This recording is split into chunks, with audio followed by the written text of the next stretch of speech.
নৰেন্দ্ৰ মোদী ডাঙৰীয়াক আমি তৃতীয়বাৰৰ বাবে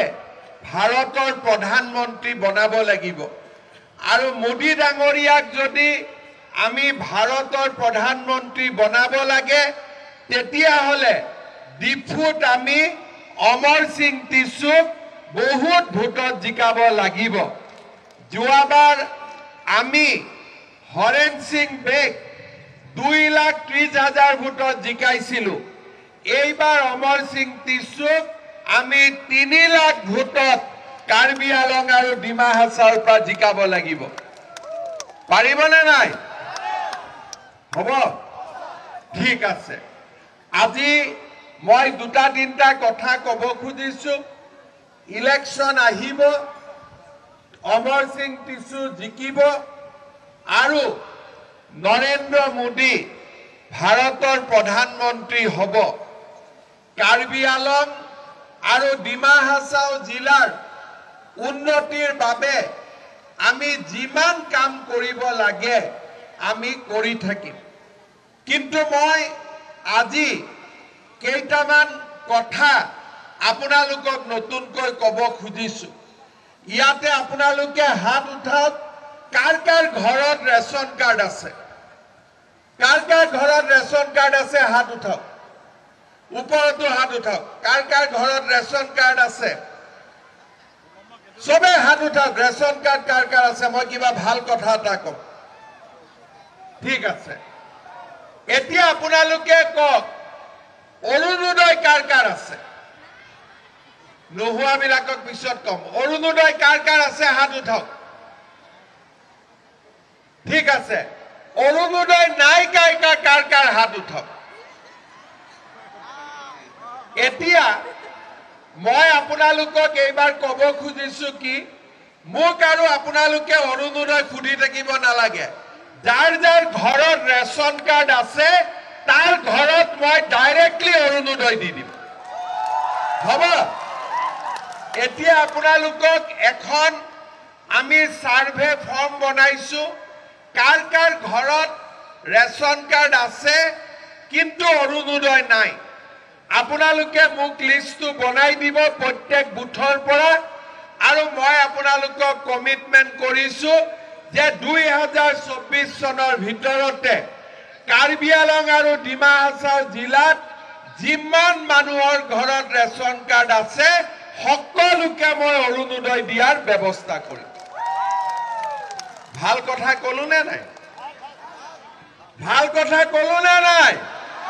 অলপ ফুটি কৰক ডাঙৰ কৰি হাত চাপৰিটো বজাই দিয়ক হয় নে নহয় ঠিক আছে এতিয়া মই আৰু এটা কথা কব খুজিছো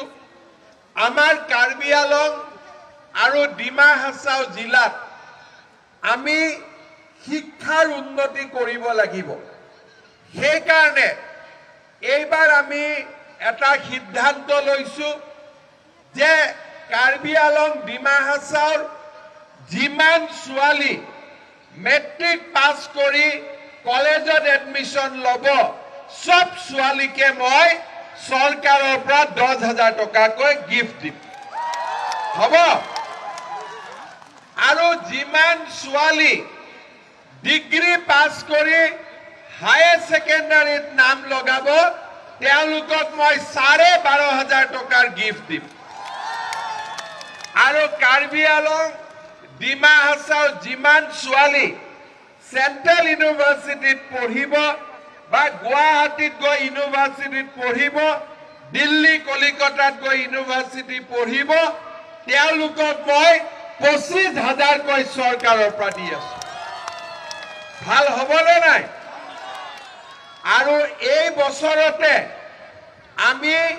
ডিফুত আমাৰ স্টেট ইউনিভাৰ্চিটি একটা নতুন ইউনিভাৰ্চিটি বনোৱাৰ কামো আমি আৰম্ভ কৰিম উইদিন 2024 ইয়াৰ পিছত মই আৰু এটা কথা কব খুজিছো ৰেচন কাৰ্ড হৈ গল ৰেচন কাৰ্ড হলে আমি এটা কাৰ্ড পাওঁ আয়ুষ্মান ভাৰত সেই কাৰ্ডটো পালে আমি 5 লাখ টকাৰ বিনামূলীয়া ট্ৰিটমেন্ট কৰাৰ সুবিধা পাওঁ ৰেচন কাৰ্ড পালে আমি উজ্জ্বলা গেছ পাওঁ, চিলিণ্ডাৰত 300 টকা দাম কম লাগে। এতিয়া ৰেচন কাৰ্ড পালে অৰুণোদয়ো পাব 1250 টকা। কিন্তু এইবাৰ মই আৰু এটা কথা ভাবিছো যে আমাৰ ৰেচন কাৰ্ড পৰিয়ালত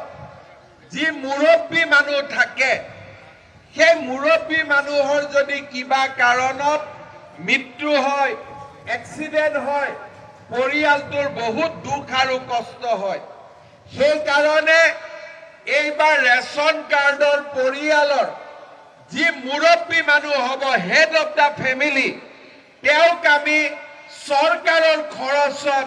বিনামূলীয়া ইঞ্চুৰেঞ্চ কৰি দিম, যাতে কিবা কাৰণত ফেমিলিৰ মৃত্যু হ'লে ফেমিলিটোৱে অলপ হ'লেও টকা চৰকাৰৰ পৰা পাব পাৰে।